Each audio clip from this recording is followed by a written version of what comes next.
Hey everyone, my name is Ana Velasquez, and today I will be informing you guys about the pros and cons of banning abortion. My purpose is to bring awareness on how this new law will affect our world when you take away women's freedom over their own wombs. Currently, women and men across the country are protesting over this new law. I believe life is a beautiful experience when you're surrounded by loved ones, when you have food on your table and a roof over your head are the simplest things to be grateful for. But what if you're raised in a broken home and you're viewed like a burden or a mistake? I have researched scholarly articles and have my personal evaluation with friends that are unprepared mothers. First, I will talk about abortion itself. Second, I will list some pros and cons about banning abortion. And third, I will list some of the outcomes of this new law.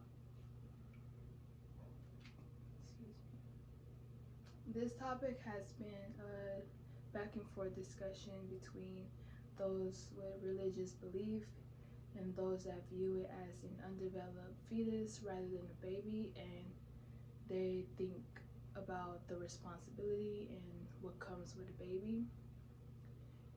So let's get into it. Abortion is the number one form of death. According to Abortion and Public Health Time for Another Look by Stephen A. McCurdy in 2016, states that there's been over 5 million abortions since 1973 in the US. Approximately half of the yearly death comes from abortion, so out of 2.4 million recorded deaths, a million comes from abortion itself. Although it seems like we've been taking advantage of the ability of being able to take care of a baby, it stops a lot of unprepared parents to poorly raise kids. And just because a woman is able to give birth doesn't mean that all of them want to have kids or that all of them should. According to Abortion Ethics Legislation and Social Media Outcomes by Andrea Anita in 2020 states that about 56% of women actually wants to have kids, 26% do it out of morality, 10% do it out of faith, and 4% have kids because they have legal restrictions. So let's just solve this issue with just not having sex at all. Well, sex is part of our nature, whether it is for reproduction or self-pleasure. We were designed to desire sex. Let's list some pros and cons with this new law that we have going on. So some pros are that people will start thinking twice on who they sleep with, they will start using more protection, and they will start considering marriage rather than just sleeping around with no consequences. Some cons though is that it will be easier now for people to trap each other. And when I say trap, I mean we live in a narcissistic world where a man will implant a baby into a woman to slow her down in her career, make it hard for her to find somebody else, and to keep her around for his own benefits.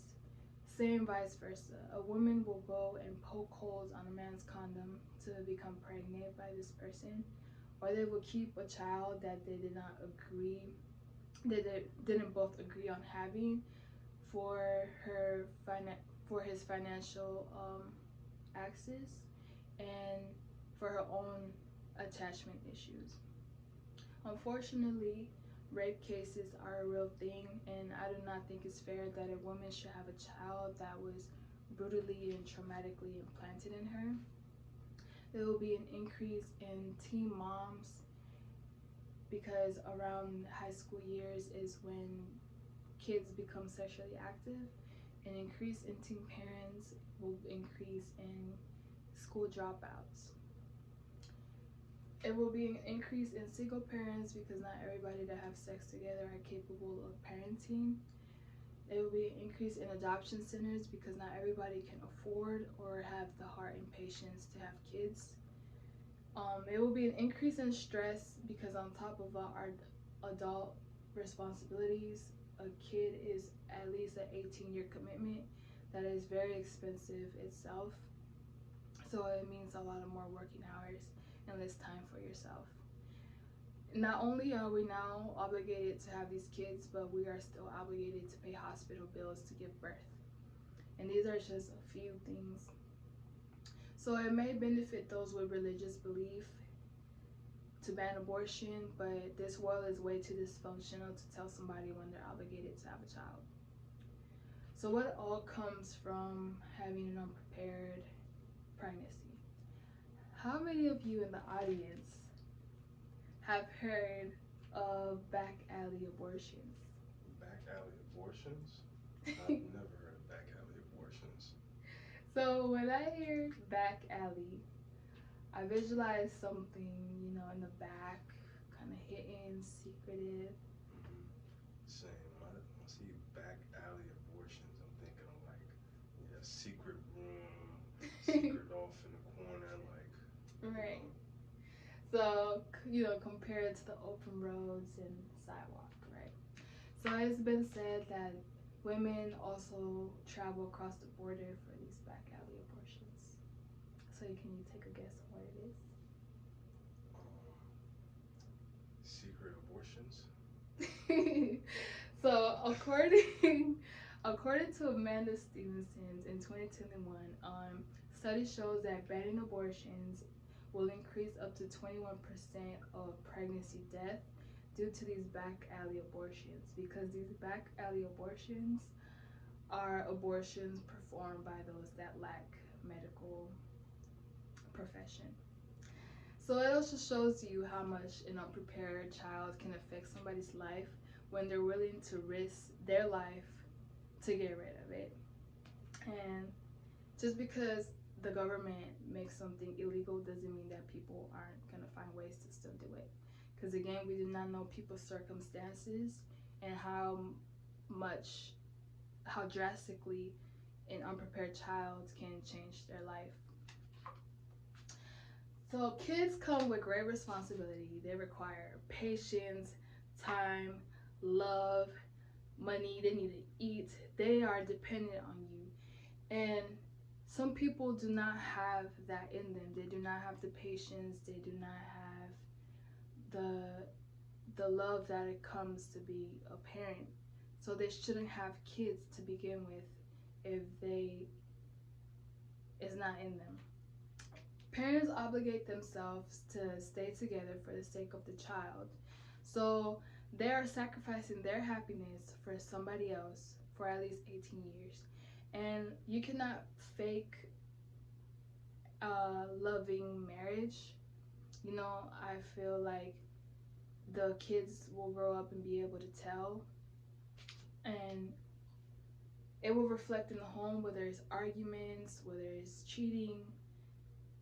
I just feel like people sacrifice their happiness for a kid they were not prepared for.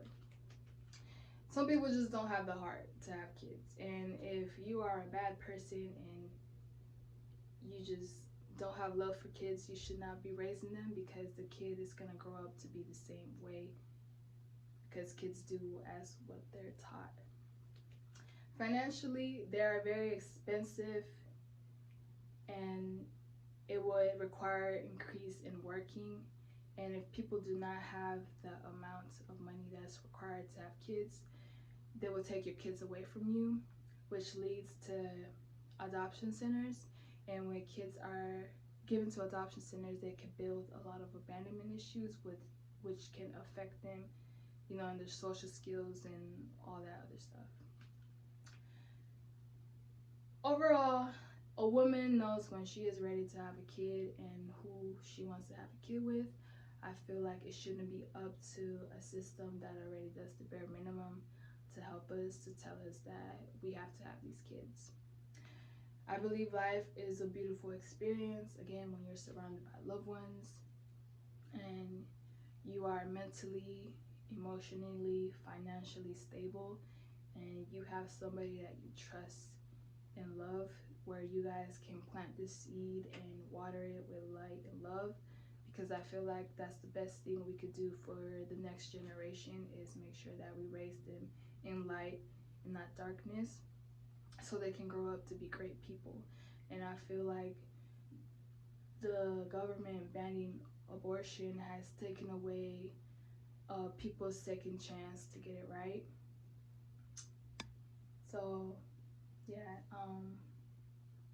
that is my speech. I hope you guys have an open mind regardless of religious belief, and to start considering, you know, how big of a responsibility a kid really is, and if people have that in them to raise kids. Thanks so much. I'm looking forward to everybody else's speech, and yeah.